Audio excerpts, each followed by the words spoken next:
Thailand has always been the classic getaway for Singaporean riders. I mean, most of the people I know, we just usually shoot up the North-South Highway at one go. It's a little bit boring, but it's faster, and then you get sleepy all the time. But what if there's a better way to do it? What if there's a better way with more food, more adventure, and a little bit more fun? Today we're going to be staying away from the North-South Highway. We'll be ditching the highways altogether and taking like most of it, the B roads, the coastal roads, roads that are supposedly more fun, although they take a little bit more time. So the big question is, your North-South Highway versus the more enjoyable roads. Is the extra time worth it or not? Here we go find out. Two-wheel freedom isn't just the journey we take, it's the friendships we forge along the way.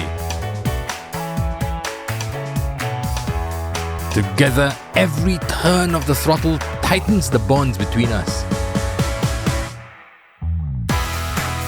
We ride not as individuals, but as a family.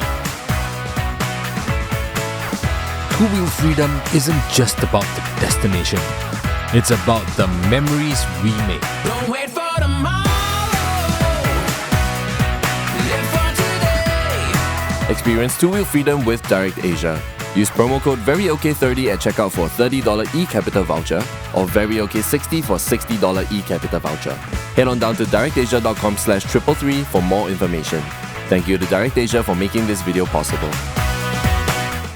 The first few trips to Thailand always had to have like a full day of North-South Highway riding. We always like try to chiong all the way to Thailand because we want to cut don't want to waste time. Don't want to waste time getting there because the destination is always the whole point of the trip. I remember there was once me and Mark, we decided to go to KL, and then for some reason we decided to just route on Google Maps, avoid all highways, and we ended up taking 9 hours to reach KL. Can you imagine? 9 hours. That was a little bit longer than what we expected from our usual, because usually we take the highway, we will reach about maybe 3-4 hours. But that day we took 9 hours to reach KL. And you know what the best part is?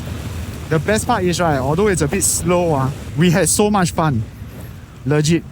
We were traveling along the coastal roads, along the B roads. Whenever we want to stop, we saw something very interesting, like a interesting cafe or something like that. Then we stopped for coffee. There was one road I remember, we actually took a detour. On the map, it showed that it was a detour. It was a little bit of a longer way. But because we saw that it's like a light off-road trail, then me and Mark were like, hey, want to check that out or not?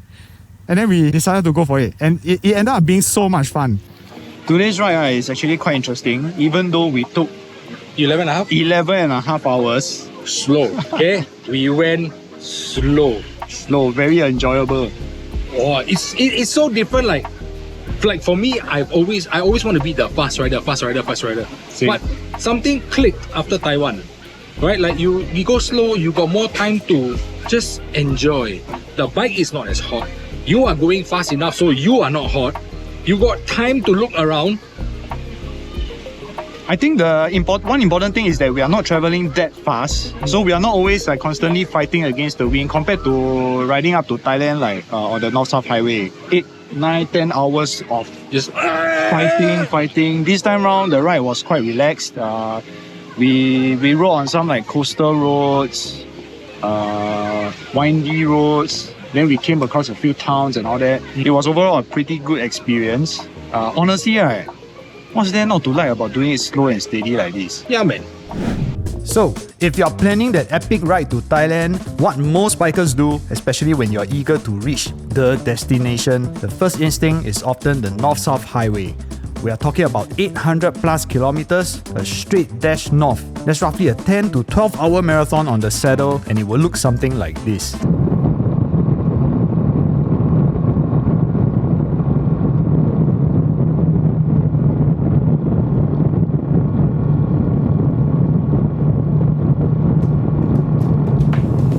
But today, our ride up to the borders of Thailand is deliberately something different.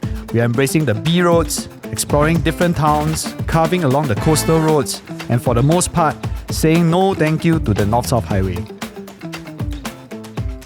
For the first day, we clocked a solid 570 kilometers, and that took us about 11 hours compared to what you usually see on the highway, which is, let's be honest, mostly just more highway.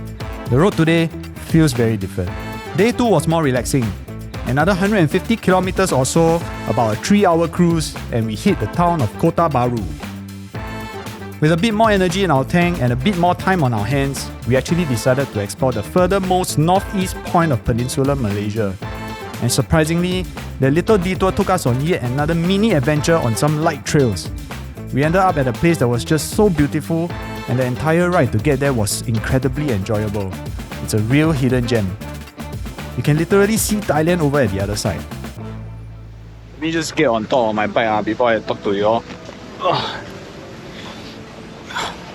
So we made it all the way from Galang Patah to like the doorstep of Thailand. I think Thailand is just like a few clicks away, not sure. But we are in Kota Baru. So like to answer that big question, right, of whether it's worth it or not to actually break up your route to Thailand into like different parts like what we did, I can tell you, right, honestly it was a lot of fun. Because like today's ride, like we broke up the ride into two. Part 1 was 500 plus clicks, and then today's ride was only about 150. Right, but today's ride is so much more fun, so much more enjoyable. We came across like B roads, more coastal roads, and then we even decided to go to this point in Kota Baru, the furthermost eastern point of Malaysia. Right, and then when we went there, right, we didn't know what to expect, but we went there. It was like a little bit like Ayar Papan, very nice roads, and we came across some like trails. Then we decided to go in all the way.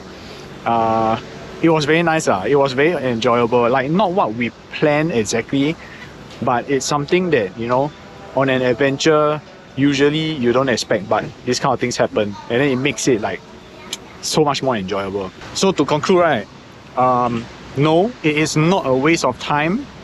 Like the only trade-off is that it takes a bit more time to reach your destination, but if you do enjoy the journey towards the destination, which I feel is very, very, very, very important, maybe consider planning your rides like that. You know, instead of doing one shot all the way to Thailand, just break it up, like what we did. Right. Speaking of which, right, if you don't really want to plan for your own rides, you're lazy to plan and all that, we are putting together like a 6-day, 5-night tour. Go check out the ride details on our website. It's in the motorcycle tour section. Okay, go and check that out. And then if you're interested, come and join. So anyway, we are going out for dinner soon. I'm very, very, very hungry, but I really appreciate you guys joining me in this adventure to somewhere near Thailand. Maybe next time when we have more time, then we will go in, you know, all the way into, don't know, Hat Yai or something like that. Anyway, gotta go. Thank you guys for watching. Amos here, and we'll see you on the road.